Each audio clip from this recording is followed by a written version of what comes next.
To hack your mind to achieve any goal that you have set for yourself, you have to overall use your body to power your brain to fire off all of the chemicals, hormones, and everything that you need to energize your body to resolve whatever problem that we face and smash through any obstacle that aims to stand in our way of us meeting our objectives with everything that we have visualized, synchronizing every single vibe that we emit. First things first, you want to ensure that you position your body in the same way that a person that will resolve the problems and complete the tasks that you have been assigned would perform. How will you conduct yourself?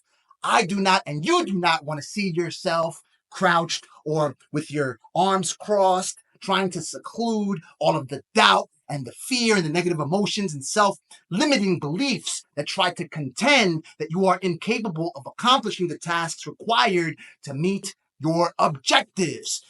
Don't do like this. Stand tall, act the part, be the person that will resolve. How would that person conduct themselves physically?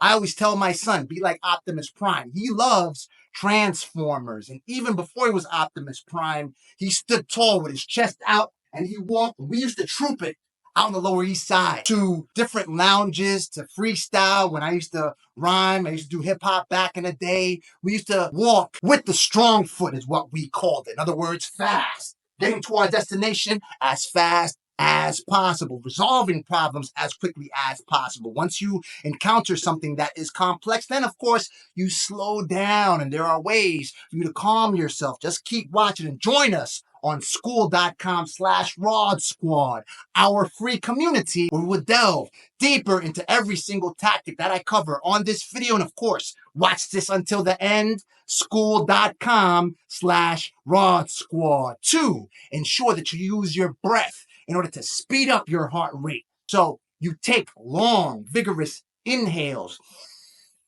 inflate your entire torso, and if you still have the capacity to hold more oxygen, open your mouth.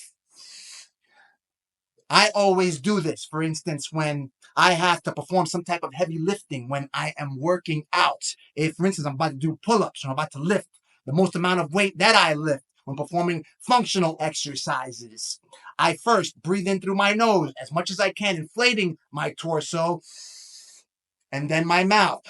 Get the rest and bring that out.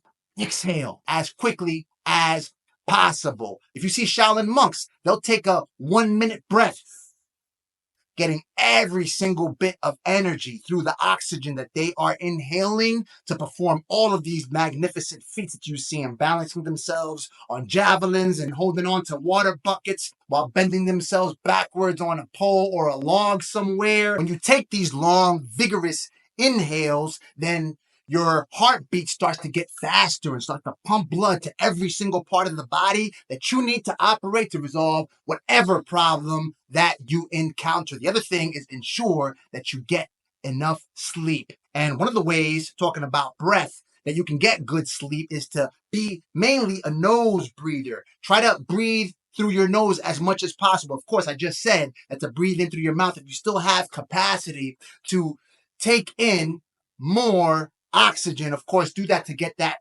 final rush, to get those sets in. Hanging from a bar to decompress my spine, it's very painful. Feels like you're getting crucified. I mean, nowhere near, of course, but if I take these long breaths, then I minimize the pain in order to do that. So ensure that you take these breaths and you will also sleep better. Aim for at least 7 to 8 hours of sleep, because while you are sleeping, your brain is consolidating everything that you learned prior to you going to bed that night. And at the same time, it's getting rid of all of the gunk, all of the stress, all of the mental garbage that you have in your brain that you have to get rid of. So when you wake up, you feel energized, you feel ready to conquer that day.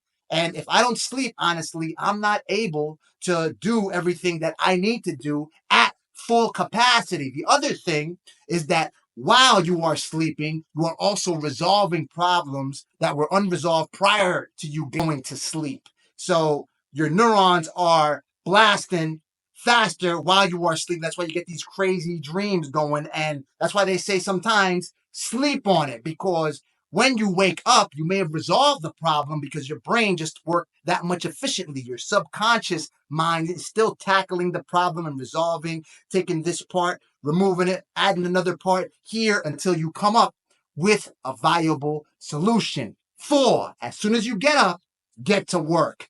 That's when I start to formulate. I jump on the keyboard, let my fingers sprint, formulate and strategize exactly how I will conquer the day. Another trick is prior to that, meditate 15, 20 minutes.